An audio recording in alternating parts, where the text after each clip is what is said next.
Hello, welcome to another episode of Mika's World Tour. I'm Mika and this is my world tour. Every week I'm gonna travel somewhere around the world from this chair and talk to somebody in that location. In this episode we're gonna travel all the way to, travel. Did I say it right? Travel. All the way.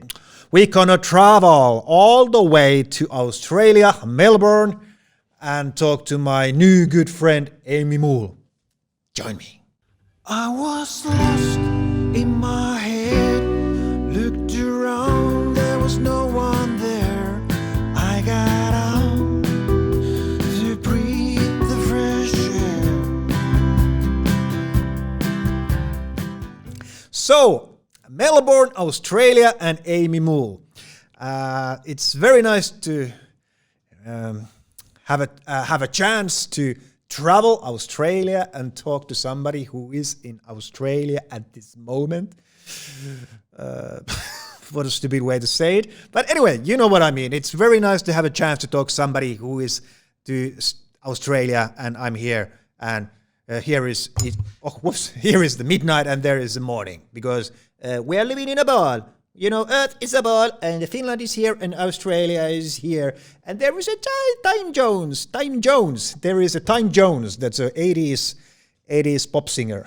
Time Jones, Tom Jones' cousin. You know it. Anyway, we are now. It's so late in Finland. We are now traveling to Australia, and I'm very looking forward to meet Amy and learn about her life and what she does and everything. So let's travel to Australia, Melbourne, and go to meet Amy Moule.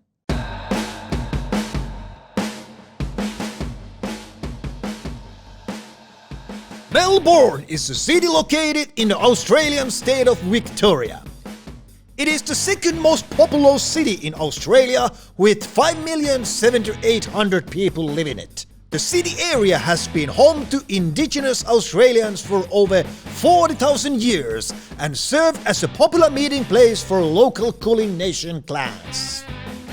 The most popular places to visit in Melbourne according to TripAdvisor are the Royal Botanic Gardens Victoria, Melbourne Cricket Ground, National Gallery of Victoria.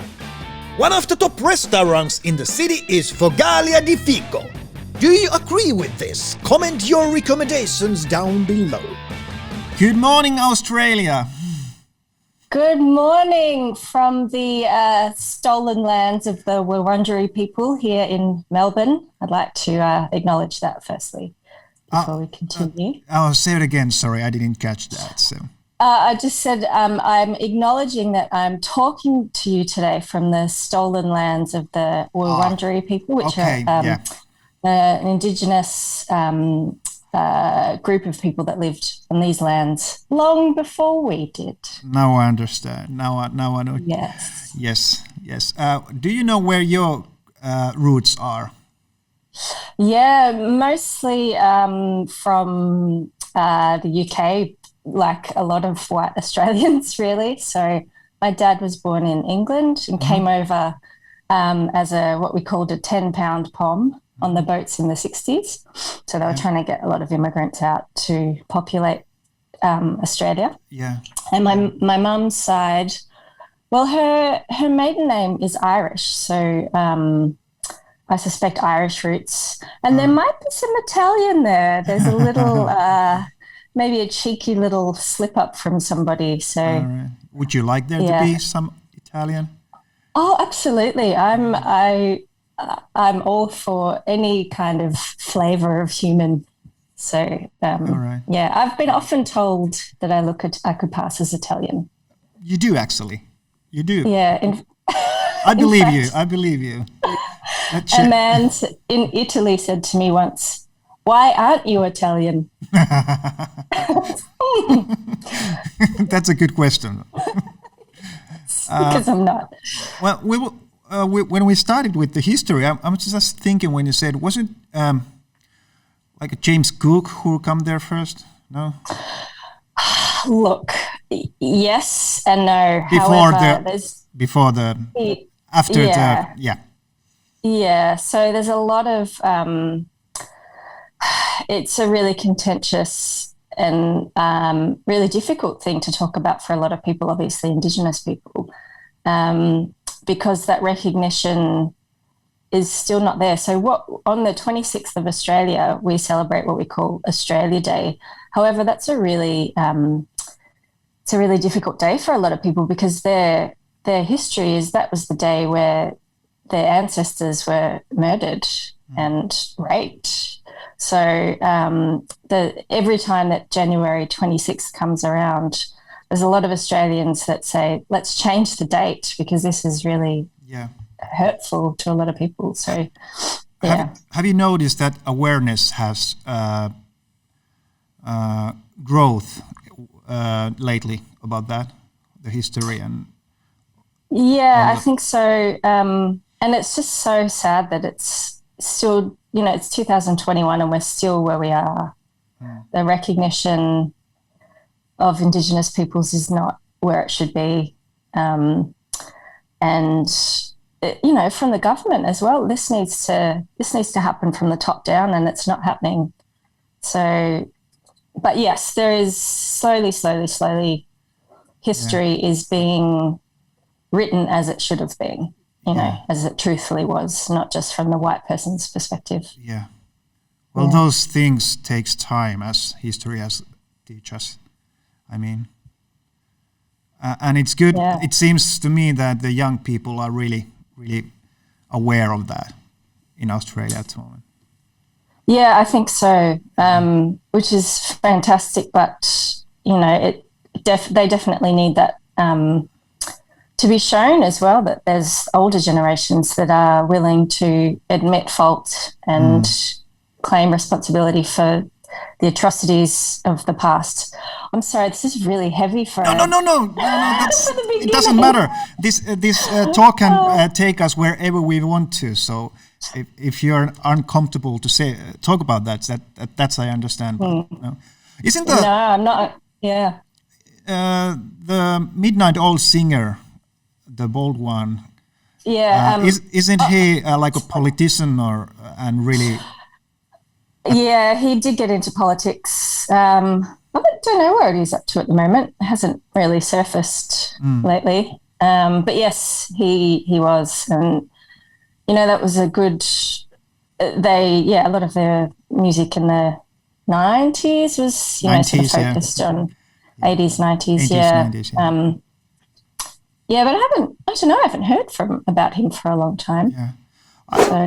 So how about you're living in Melbourne? What do you do? What do you do? For the last year, not much. What's the situation at this moment in Australia with the COVID? Look, we're in a really fortunate position, and that's because of the way, I guess, it was handled months ago. So at the moment, fingers crossed, there are no active cases in Melbourne, or I don't think there's any in Australia. There might be some in quarantine, but no public transmissions in Melbourne for, it's probably a couple of weeks now.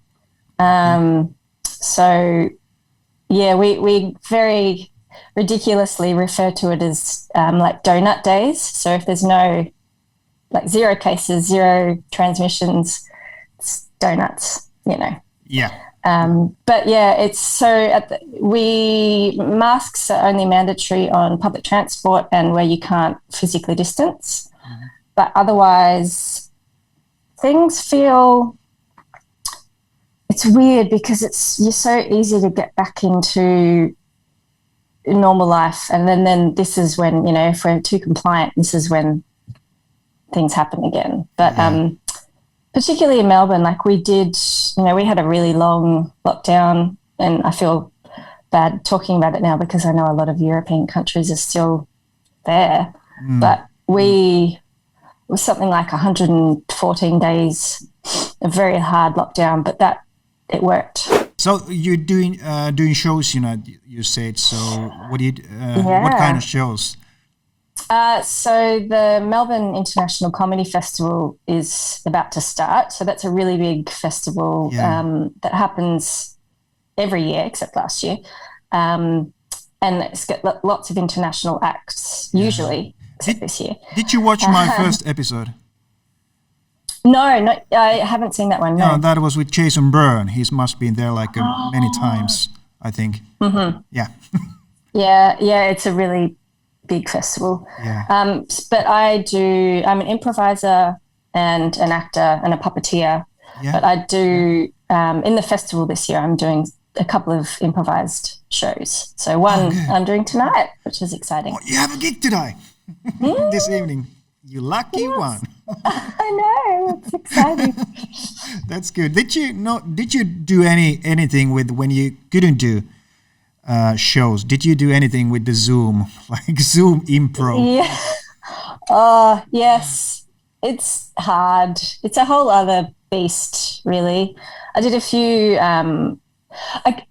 Finding the positives out of it was that you did some shows with people from all around the world. So connecting in that sense was really beautiful because a lot of improvisers do travel internationally when the world isn't shut down. So there was that nice sense of connection that way. And I did some local shows as well, but it's weird. It's a really weird thing because, part of why I perform is to connect with an audience. And when you don't have any feedback or sense of the audience, it's really, it's weird. It's really weird. When you do an improv, is it like comedy based or are you doing like long form plays or? All of the above. Yeah. So I guess my training, I'm very fortunate because my first teacher was a woman, Patty Stiles, she's internationally renowned as an improviser and teacher. But I feel like my approach is quite holistic. So I don't go in, for me, improvisation is so much about reaction and listening. So a show might go off and become comedic, it might become dramatic, and it has scope to be all of those things if you're really present and engaged. I mean, obviously, the shows that I'm doing, for example, in the comedy festival, you want them to be, comedy focused, but that doesn't mean there can't be light and shade to characters. So, I think the audience needs those moments where they have reflection and connection to a character, and then you hit them with something funny, and then that's sort of a nice release valve for the audience as well. Is it Who Lines It Anywhere? Is it American or Australian show? They did it in England and America. Okay. I think the American one came first, and then there was a British one as well. But yeah, that's sort of short formy games. And then, my preference is long form. So, like an improvised play, essentially. So the show I'm doing tonight is it's an improvised murder mystery. So improvised murder mystery. Yeah, that's good. It's fun. Yeah. Is it streamed? Can I watch it? No, unfortunately not. But that would have been a good idea actually for the festival. Yeah. But no, it's not. One time only. Did you get? I was a murder mystery. Did you get theaters? Did you get a play that goes wrong? Have it been done there? Oh, I can't remember if it came here. Okay. I definitely know. Is that the one where they like all the set and everything? Yeah. Yeah. No, maybe we did get it. I didn't see it though. Yeah, I did it. Did it twice in Finland. Directed it twice in Finland, and I did Peter Pan Goes Wrong also, which was the sequel. So, yeah. Yes, I heard a podcast about the shows. Yeah.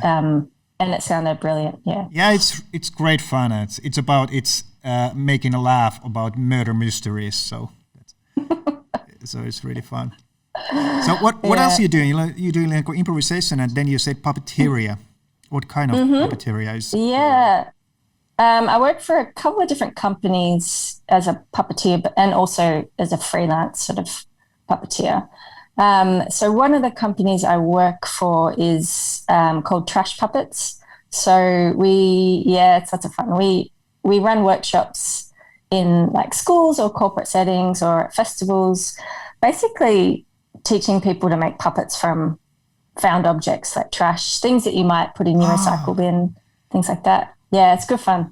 And we've also developed a show, like a performance for sort of primary school age children, where everything is made from trash. So the set puppets, they're all made from trash. And we've toured the show quite a bit, actually. Yeah. So I'm about to, in a couple of weeks, I'm heading to, fingers crossed, borders don't close, but I'm heading to Queensland to do a week of shows up there. So do you enjoy that, puppeteering?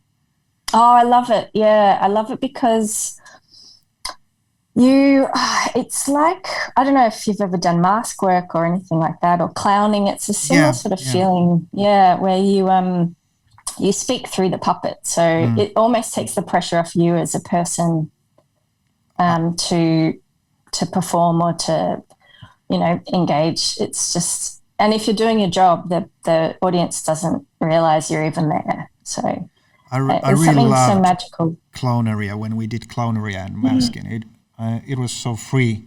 Well, because I'm doing stand-up, I'm always doing it my own persona. It's whole different freedom to make it like a puppeteer talking about. I think stand-up's terrifying though. Which one? Because you have to be yourself. Yeah, but I've been doing like 98. I have my first gig. And it's been like building my own character like 20 years. It's really quite interesting. Is it you that is on stage? It is a version of me. It is version of me, definitely. Yeah. But what else did you say? You say something else like improvisation, puppeteer, and there was something else also. Was it? Just acting as well. So try to get some gigs where I can. The life of an actor. Which city is the most? Is Melbourne like a biggest city for theatre? For theatre, I would say Melbourne and Sydney. They're both big. For live performance. You probably get all the big shows there, like all the big musicals. Between Melbourne, Sydney, I think like Brisbane is becoming, it's all the major cities that would be on a tour sort of route for international acts. But definitely, I think when people go and think about touring a show, they would say either Melbourne or Sydney. Yeah. Did you get, when we're talking about puppeteer, have you seen the Avenue Q? Yes. The musical. I have a lot. I love it and I hate it. I love it. Why you hate it? I love it because of the content. It's fantastic and hilarious, but I hate it because of the puppetry. Because the style of it is that the people that are puppeteering, they don't look at the puppet, and that annoys the hell out of me because what it's doing is splitting them, and therefore it's making like a puppet and a human, whereas they're meant to be one character. Do they do it like the puppet is here? Well, I have to say, puppet is here, and they're watching elsewhere when they're doing it. They're looking at the audience, and the puppet's looking at the audience, so they're two separate. Okay. And it makes me crazy in the head because the whole one of the sort of number one things when you're puppeteering is you need to look at the puppet so that the audience's gaze goes to the puppet and they don't see you. Yeah. My big number is, I used to do magic tricks. I was in a circus school before drama school. Cool. And I have the Rocky to Raccoon. You know the Rocky to Raccoon? It's just this raccoon that you can move it like this. Yes. That's really fun. Let's go to your pictures. I ask you to send me some pictures about your life, about some pictures that are important to you. And this is the first one. And you would imagine that's your family, right? Yeah, yeah. I just love that photo Yeah, I because love it. it's just so 80s, which is when I grew up. And it just, every time I see it, it just cracks me up because of just the pure 80s-ness of Oh, it. yeah.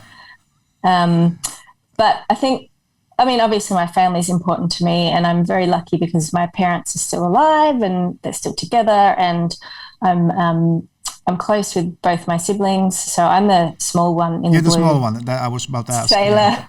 Yeah. Ridiculous. Yeah, so I'm still close to my family, which is really nice. And yeah, I mean, I had a really great time growing up, and I was very fortunate because my mum, I guess particularly, she was great at imaginative play and sort of getting us to, I don't remember sitting in front of the TV except like when I was sick and things like that. But it was always sort of feeding our imagination. And I think that's definitely a big factor as to where I am now in my life. You just gave me so bad conscience about my own child. Her watching iPad or anything. No. I don't. Of course, I watch television. Of course, and that was a tradition. But I think the memories are stronger in terms of like what I was playing and things like that. Of course. What did your parents do when you were growing up? Well, my mum, she went back to work once all of us were in school, and she was like an integration aide at a school. So she would work with like disabled kids or in a regular school, and she would sort of be the aide and help them, things like that. And my dad, he worked, it's pretty generic officey type job. He, as a kid, I was just like, okay. But he basically worked with businesses to develop sort of risk assessments to help their businesses in case of things happening. So they were not in a puppeteer business. No. Both very they're from that generation where particularly my mum, as a female, she had kind of, you got three choices in life, basically. Mum, nurse, teacher, that kind of thing. And yeah, Dad sort of went off to work when we were younger as the breadwinner. Was it in Melbourne? Yeah. Mm-hmm. Yeah. Grew up in Melbourne. So they still live, they're both retired now. They're in their 70s, but they still live independently. They're very active. They're definitely not sort of, when you imagine 70-year-olds, they're not like that. They're very young and youthful and active, and they do more. They have a better social life than I do, basically. Did you live nearby by the sea or the beach?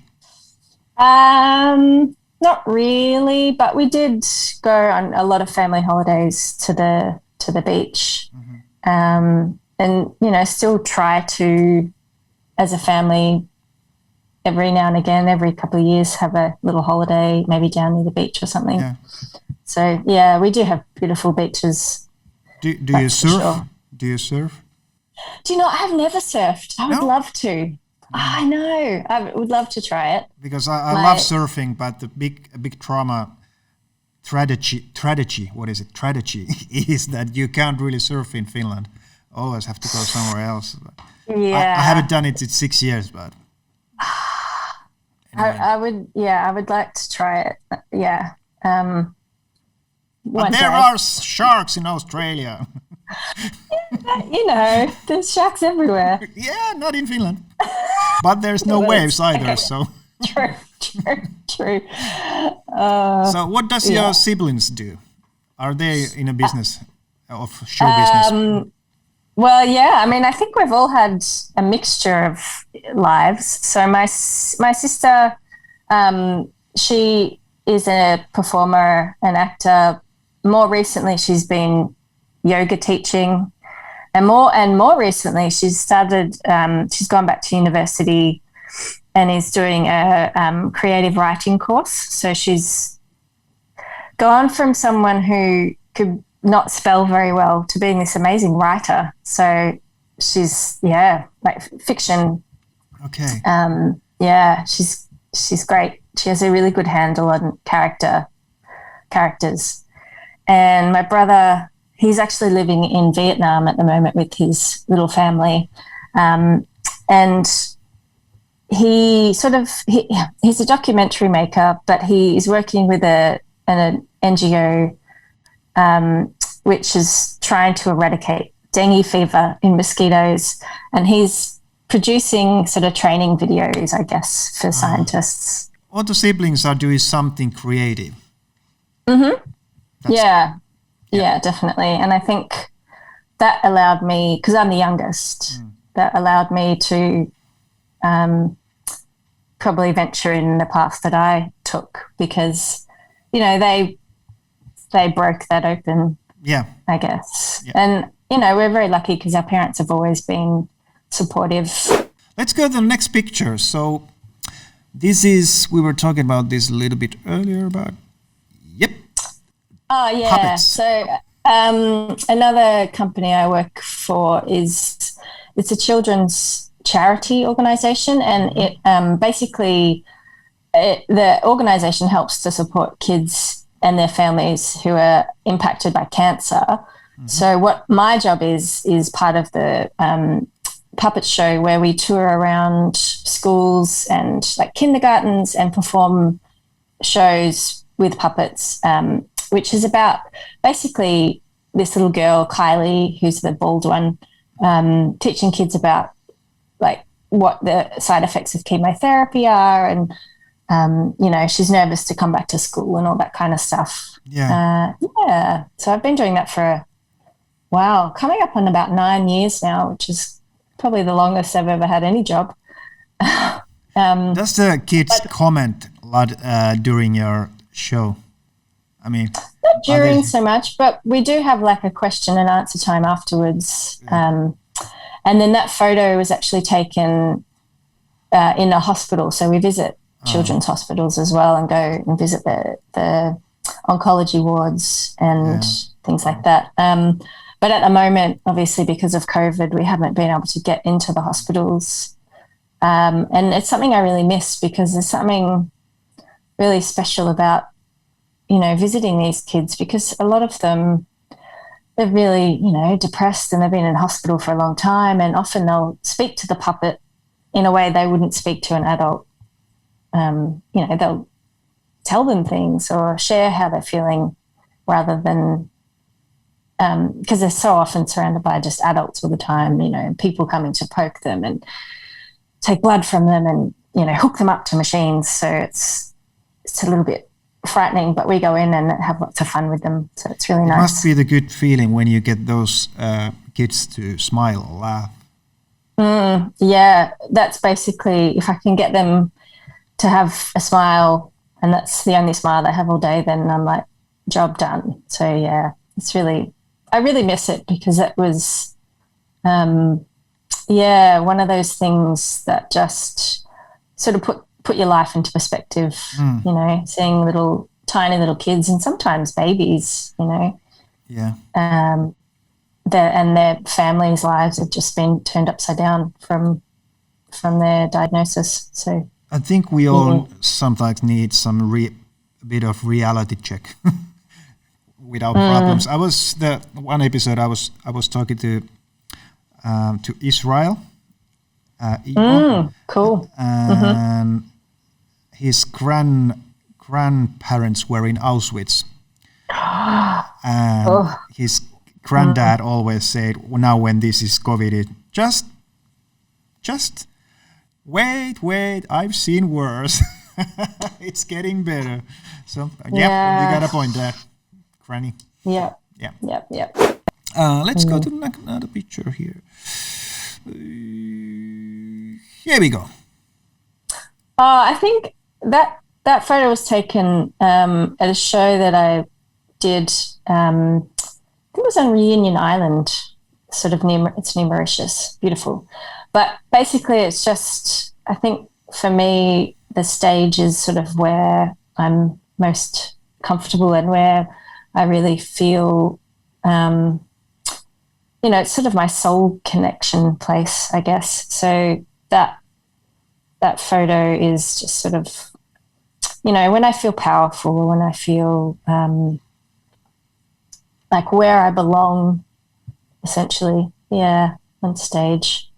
It's just, and, for so long now, a lot of people have obviously not been able to be on stage. So I think that there's a lot of people out there that will probably understand that feeling. That's all. Do you feel safe on a stage? I mean, yeah, definitely. Yeah. I feel I sort of I recognize that you get a lot of power from being on stage, and I don't mean power in the sense of me holding power over somebody, but just that you're filled up with a sense of strength, and just that there's nothing quite like that connection that you have with the audience, or the people you're performing with as well. There's something quite remarkable about that, having the ability to affect people, who are watching and make them smile or cry or whatever it is. And I think that's a really powerful thing and a precious thing, and something that I definitely took for granted until the stages were shut down. I always, probably why I started comedy was when I found somebody who make me laugh like my ass off. I'm like falling from the chair. I think that's the most precious thing and gift that anybody can give to other person, to make him or her to laugh so much, or feel, or what it for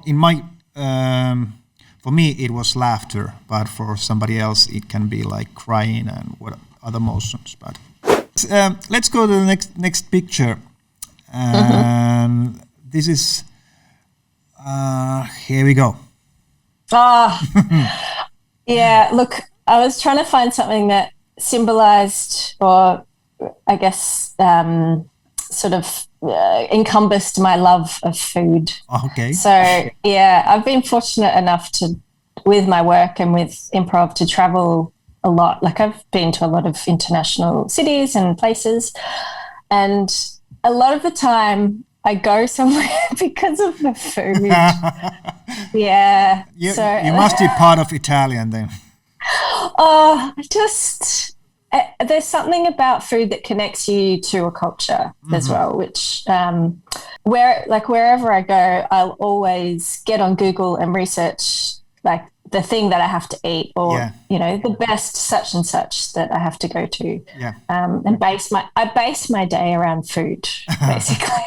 I was about to say the one I sent you the questions before, and one of the questions, but I left it out for some reason. What food would you made me eat if I come into your place? Oh, that's really hard. Look, I'd have to say, I think brunch is my favorite meal of the day, and Melbourne is very known for its cafe culture. Okay. So I'd probably take you out for brunch somewhere. Because there's some really cool cafes around. We do really good coffee as well. Okay. Melbourne's known for its coffee too. If I leave now, I can catch the brunch tomorrow. I don't know if you can get in the borders. Oh, yeah. I will sneak in. Yeah. But, food. What country's kitchen you prefer? I mean, what are your favorite? Oh, God. Just name anywhere. I think... Have you been in Finland, by the way? I have been many years ago, but not for very long. And I don't have much memory of what I ate, unfortunately. But it is on my list to go back to, because I know some Finnish improvisers, and I'd love to get to that festival eventually. But I would say, I think it depends. I can find any good food anywhere I go, and it's a lot about the context in which you're eating it as well, and the memory that's linked to that. So a really strong memory of food I have is in Paris, of course, with a friend who was living there, and I went around to his place one night, and he'd just he'd baked a camembert, and he just had fresh baguette, and you just dip the baguette in the melted cheese. And I had tears in my eye. I cried because of the whole experience. There were once one French, my friend asked if his friend can live in my apartment for 2 months, and he was a French cook. And I said, you don't have to pay me rent, just make me food. Yes. It was so good what he did for me. Yeah. And I have a real, I'm a little obsessed with ice cream or with gelato. You should talk to my daughter and wife. Yeah, I could point you to the best places in Melbourne to go. Oh, we have to come there. We have to. When I'm 50 in 2 years, we have to make a big trip. Do it. Yeah. Yeah. Oh my God, 2 years. What's time? Yeah. It's just a number. Yeah, but I'm beginning to feel it. 50 is the new 30. Yeah. It was before COVID. Now it's 50s again. 70, new 70. Yeah. The next picture, and it's about it's not food, but it is beer. Well, it's close enough. No, this is more. I mean, look, who doesn't love a beer? But this is more about travel and the access. Well, firstly, I'm, like I said earlier, I'm very privileged because I've been able to travel a lot, particularly in the last 5 years. I've done a lot of travel through work and through performance. And I mean, now more than ever, I think that, I'm definitely missing it. And I know there's a lot of people out there that are really missing the ability to travel. But I think there's just there must be a word for it. It's probably a German word because they're good at making up words for feelings. That feeling you get when you're in between places. So you're not, you haven't left the airport because maybe you've got a connecting flight, and you've left your home and you're probably a bit jet lagged. And then, I don't know, you have a beer or a snack or something, and there's just that feeling of, you haven't quite arrived at your destination, but there's that anticipation of excitement and the unknown, and you're tired. There must be a word for it. There must be. Well, we have to make one. Yeah. Bruzba. It's called bruzba.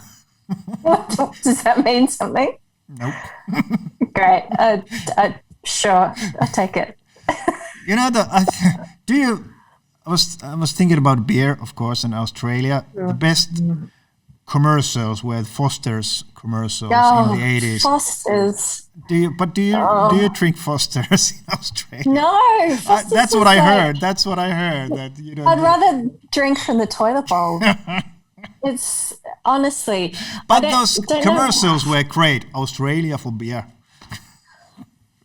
Look, there's been, in the last few years particularly, there's been such an influx of microbreweries and things like that. And there's some amazing beers out there that Foster, I don't know anyone that drinks Foster's. That's what I heard. Yeah. But I remember those. For me, a special commercial was when there was with this guy who was surfing and was wiped out, and somebody said tourists, and then gave beer and said beer, Australia for beer. Oh God! Probably it was just commercial for European markets, I'm sure, or American markets. I hope so. Yeah. I know the image of, it's so interesting. The image of Australians presented to the world is yeah, it's Crocodile so one Dundee. note. Yeah, it is. It's so Crocodile Dundee, one note, which is not at all Yeah. what it's like. Yeah, I mean, there is places, of course, that people are like that, but mostly not. My daughter was today. My daughter is 8, and I told her that I'm gonna be away in the night because I'm talking to Australia, and she was like, "Oh, Australia."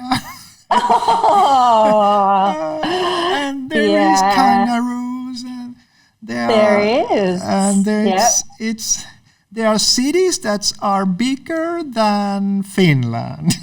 I said, well, no. How many citizens there are in whole Australia? How many cities? Citizens, people. There's I think it's like 24 million. Do a quick Google search.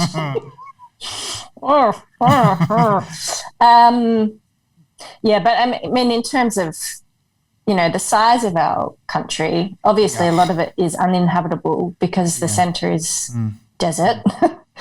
Have you done some epic trips there? Yeah, I've been to every state in Australia and territory. I'd say the most, it's kind of like stepping into another world, was up north in a place called Kakadu, which is, it's really sort of sacred Indigenous lands, and it's just remarkable. The way, like, it's sort of desert rock formations, but then you might go down into a valley and there's this like water, freshwater pond pool with like a waterfall, and that's really magical. And I think that's what I love so much about Australia, is that there's any kind of climate you could imagine. Yeah. Because it's such a big place, obviously. If you want beach, you got plenty of beaches. If you want forests, we've got beautiful forests. And you can ski there too, right? Yeah, there's mountains. You can go skiing. I mean, obviously not like Europe, not as tall, but, there's big ski seasons. You can go surfing. You could, there's dreamland. desert. So. It's a dreamland for me. Skiing, surfing, Fosters. Yeah, and look, so many people are afraid to come because they think that they're going to die from all the animals. But I'm alive. I've put in a good 40 plus years. I love to come there. One question was, where would you take me in Australia? What would you like me to see? I would probably say to you, what do you feel like doing? Because I could take you to one of those places that does that best. But I think in terms of Victoria, which is the state Melbourne is in, I would probably take you sort of northeast, which is out to like the winery region, and then up into a mountain which has beautiful forests and gum trees that just go on and on and on. You sort of look up and there's these really tall, straight, amazing trees, and the smell of the air is very unique because of the gum trees. So they say, like, when you come back, when I've been traveling and I've landed in Melbourne Airport, the first thing I notice is that smell of the eucalyptus, or the smell of the trees. Yeah. So I think, I would probably take you up to the forest. That sounds good, because I'm actually, because of this COVID, I implied where you said I'm trying to get in this school. What do you call it? Apply to this school to be a professional wildlife photographer. So that sounds good to go to those forests. Yeah, and we do have a ridiculous amount of amazing wildlife. Yeah. I have watched a lot of documentaries about Australia wildlife. So. Yeah. So I know there is kangaroos. There is kangaroos and there is snakes. Yes. That's all you got. That's it. So many. So many. And they can all kill you. Oh! No, that's not true. Just some. Just But I most do. of them. I'm very afraid of snakes. So. Oh, look, they won't get you unless you threaten them. I mean, if I'm with you, they won't bother you. No, I live near a beautiful like river and trees and everything, and I was going for a walk probably like a month ago, and just ahead of me on the path was a brown snake, which is highly venomous, and it was just sunning itself, and it heard me coming and just wriggled off into the bush. So okay, I survived. Good. In Finland, we have one venomous snake. Really? What is and it? it's not really as dangerous. It's only for the really small children and dogs. It can kill. Yeah. Yes.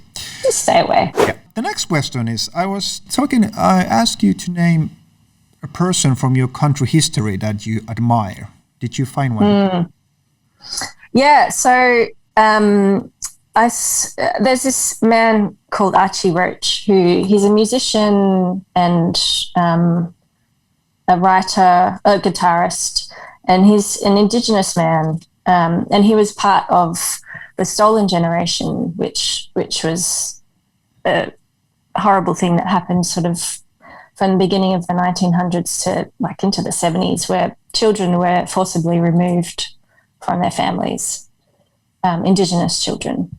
But he's this remarkable man, and he's been connecting through music for his whole life. You know, he had a really tough life. He became an alcoholic and lived on the streets, but his music is remarkable. And I saw him live a couple of years ago, and I wrote down this quote, which he said, and it just really stuck with me, which was, "We might come and go, but story remains." And I thought that was just perfect because it's so true. And he tells his stories through his music. And he's suffering in health-wise at the moment, so he's not in great shape, but he's just got that presence, you know, when someone steps on stage and your entire focus is just drawn into them. He's like that. He's quite remarkable. I asked about the person in your country history admire and also an artist. Are they the same, or yeah. do you have another one? Yes. So lately, and I'm not sure what it is about her music. Maybe it's just there's a sense of hope and fire. So there's this artist called Moju, or she used to be known as Mojo Juju, and she's this. Her heritage is Filipino. Her dad, I think, was Filipino, and her mother is Indigenous and European. So she's got this amazing sort of cultural mix. And she used to perform with a band and sort of has since gone solo. And her music is just, there's something about her voice that just makes you go, yeah, yeah. So I really love her stuff. And I think I've just been listening a lot to her lately, so that she was sort of in the front of my mind. And just, you know, women's voices, I think, and people of colour listening to their voices, I think is really important to sort of, as a white person, to kind of step aside and go, you take the microphone now. Yeah. We've said enough for too long. Have you noticed during this COVID year, your music, have it changed what you listen? Yeah, interesting question. I think so, because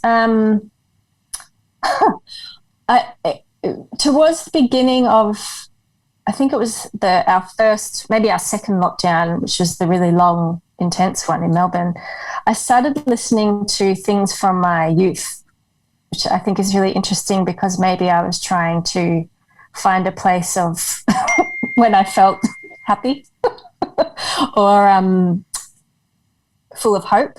Because for a while there, you know, it was hard to find hope in the day because you were doing nothing. What were the big bands or the music when you grew up? Oh, well, for me, I love Portishead, and I really loved like In Excess, which is a great They're Australians, Australian. right? Yeah, they're great. Oh, you should listen to them as well. They're great band. They're still playing now because the singer died. No, well, he died. Yeah, Hutchins died. Ticky ticky ticky ticky ticky. That was the ticky ticky ticky. That's beginning. Yeah, great. Great band. Björk, I love Björk. Oh, Iceland. Oh, so she's like Always when I'm complaining, it starts to. I start. If you complain once more, you meet army on me. Yes. Oh, so I won't complain. yeah. Ben Harper. I just have had such a crush on him when I was sort of late teens, early 20s. Yeah. So you too, listening to a lot of. I'll listen my first episode with the Jason Byrne again because there's a nice story when Bono called him and asked him to do a gig. That's a really fun story. So if you want to... I will. Yeah, I just love Irish accents too. I'd listen to them all day. But listen, time is there. It's like 10 morning? Mm-hmm. Yeah, So what are you going to do there? When is the gig? What time is your gig? Show starts at 7, so I think call time is maybe 6:30. But got to put on a costume, which is fun. Love putting on a costume. Yeah. Yeah. So how many people are allowed there? There is no limits anymore, no? No, there is. So I think it's 70% capacity, something like that. But I know it's 30 in the audience, which isn't a lot, but it's better than none. But still, it's better than Zoom. I can't remember. Last summer I did my last gig. Oh, sorry. Yeah. I know. I feel really, because I know exactly how it feels, and I just I feel for you and for everybody, the artists out there that just can't do what they do. Well, this is not going to be last forever. No. Yeah. No. Listen, I really appreciate you sharing your life and those pictures and talk to me. This makes my year of COVID much easier. It's been a beautiful way to start my day. So, and it has put things back into perspective as well, which is nice. So thank you. Thank you for, thanks for everything. and I hope to meet you in real life in the future. Now we know each other. Come to Australia. We'll have a Foster's. Yeah, well, I promise if I come there, I won't even look at Foster's. I look at all those other beers. But I will want to see those kangaroos. I want to see a kangaroo. I'll take you to kangaroos and we can have a Vegemite sandwich as well. Yeah. And you have to protect me of those old spiders and snakes. Oh, I hate spiders. Me too. No. But listen, thanks for everything, Amy. And thank you. I wish you all the best. Thanks, Mika. Bye. Bye. Thank you, Amy. Thank you, Melbourne. Thank you, Australia. And have a nice day there, wherever you are. Well, you are in Australia. I know where you are. But anyway, have a nice day there. I'm going to head to bed very soon. But thank you, Amy, for sharing all those nice pictures. And we had a nice talk about puppets and snakes and Fosters. Don't drink Fosters because it's even Australians don't drink it. They're gonna we send it to our stupid Europeans and Americans. Don't drink it. There are much more better beers in Australia than Foster's. That's what I just learned today. And I also learned that there is kangaroos in Australia. It is so late. Hey, thank you for watching. And remember to subscribe. Remember to comment. Remember to like. And remember to go Amy's shows if you ever have chance. And remember to clean your tables after you have eaten a lot of food there and there is bits of food. So you have to clean it. I'm going to bed. See you next time. Bye.